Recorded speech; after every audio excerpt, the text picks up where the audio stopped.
Okay. All right, all right, all right, all right, all right. Here we go.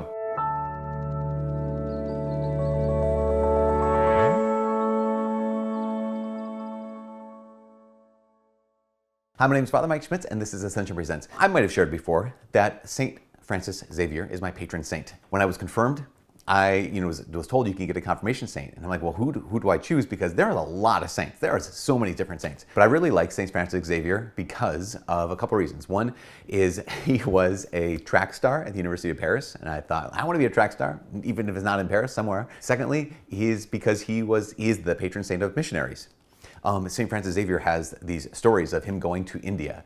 And it is said that when he was in India, he baptized over 40,000 people. It's just incredible. In fact, when you read St. Francis Xavier's letters back to Ignatius of Loyola, the founder of the Jesuits, Francis Xavier was a Jesuit, he talks about this. He just talks about how there were so many people who just wanted to know Christ.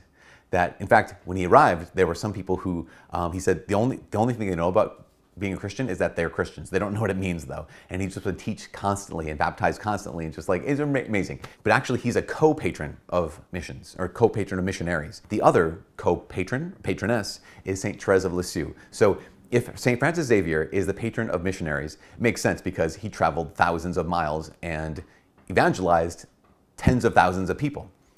St. Thérèse, she traveled I think maybe 10 miles from her home, maybe not even 10 miles from her home, and entered a convent at the age of 15 and died in that convent at the age of 24. She never went on mission. She did go on pilgrimage once to Rome, but beyond that, she was never a missionary.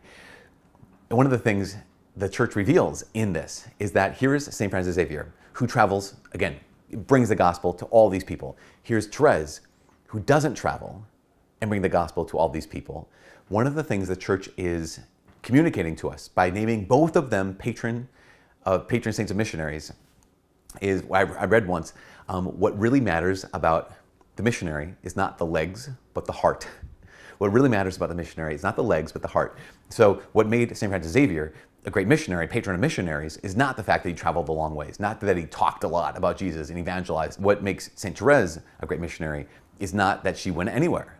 What matters is that they were captivated and they were captured. They had a burning zeal to bring the gospel to those who did not know the gospel. And to do everything they could in their particular vocation to accomplish that. See, Ignatius of Loyola, let's go to this third one quick. Ignatius of Loyola, he wanted to be the great missionary. He wanted to be the one to go out. But the Holy Father at the time said, no, you need to be here in Rome. And so St. Francis Xavier was unable to go on mission the way he wanted to live on mission. But again, here he is, the founder of the Jesuits, and able to found this great missionary order. He could do only what he could do. St. Francis Xavier could do what he could do. And Thérèse, being a cloistered nun, could do what she could do. She dedicated her prayer, her heart, her life to spreading the gospel to places that were dark, to bring the light to where there's darkness, to bring hope where there was no hope, to bring the gospel of Jesus Christ and grace where it was unknown, where grace was in some ways absent. That's where they were. That's where her heart was. That's where Francis Xavier's heart was. That's where Ignatius's heart was. And they simply did everything they could in their particular vocation as an outflow of their heart for other people. So the same thing is true for us, right? The exact same thing is true for us. I don't know if you know this, but you are called to be a missionary. The church says this very, very clearly. And there's a document called Evangelii Nuntiandi, which is Evangelization in the Modern World, written by Pope Paul VI back in the 1960s. At the same time, there was the Second Vatican Council in the 1960s. And the church is saying in both of these places, both from Pope Paul VI and from the Second Vatican Council, not only the universal call to holiness, that every person who is created on this planet is meant to be a saint, not just those who are nuns and priests and all these kind of things, but everyone. And then secondly, that we're all disciples of Jesus are called to be apostles of Jesus, that all disciples of Jesus are called to be missionaries of Christ. And back in the day, in Christendom, right? So when the whole culture was Christian, Francis Xavier, he had to leave to do that. He had to go to where there were no Christians to do that. We live in what's called a post-Christian era. In fact, there's this phenomenal book called From Christendom to Apostolic Mission. It is insanely good. I recommend that you read it. It's only 90 pages long. It was printed by UMary, University of Mary, on Bismarck, North Dakota.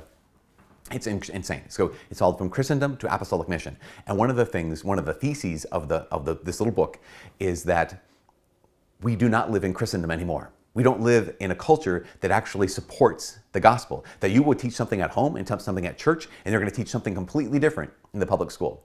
What you say among your family and what you share when it comes to witnessing your faith in Jesus Christ will be contradicted in so many ways by what, say, any government is doing. So we do not live in a Christian world anymore. We don't live in a Christendom. We live in what they describe as apostolic times again. In apostolic times, they were surrounded by a culture that was either ignorant of Christianity, indifferent to Christianity, or actually anti-Christianity. I mean, this is where we are right now, right? We live among so many people that are either ignorant of what we believe as Catholic Christians, indifferent to what we believe as Catholic Christians, or actually hostile to what we believe as Catholic Christians. Because of that, great news, you don't have to go anywhere to be a missionary. The phenomenal news is the church was prophetic in the 1960s when it said, actually, listen, every Christian needs to know this, that if you're on this planet and you're a disciple of Jesus, you are also an apostle of Jesus. And that doesn't mean you go to India. That doesn't mean you go to far off wherever. What it means is you need to share the gospel among the people where you live. That you need to share the gospel at your work. You need to share the gospel amongst your friends. You need to share the gospel with your family members. Because how many of us have family members who haven't heard of the gospel of Christ and haven't truly encountered Jesus himself? See, Francis Xavier, patron of missions. Because why? Not because of his legs, because of his heart. Saint Thérèse of Lisieux, patroness of missions. Why? Not because of her legs, but because of her heart. And you and I.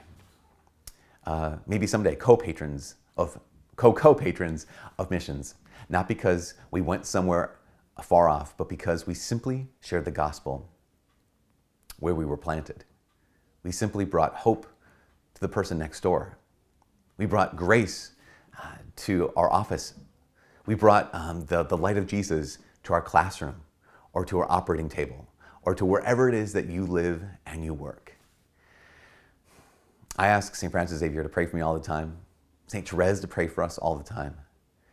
And we need it because we're missionaries. And you need it because you're a missionary. Because being a missionary is not a matter of legs, it is a matter of the heart. Anyways, for all of us here as Ascension presents, my name is Father Mike. God bless.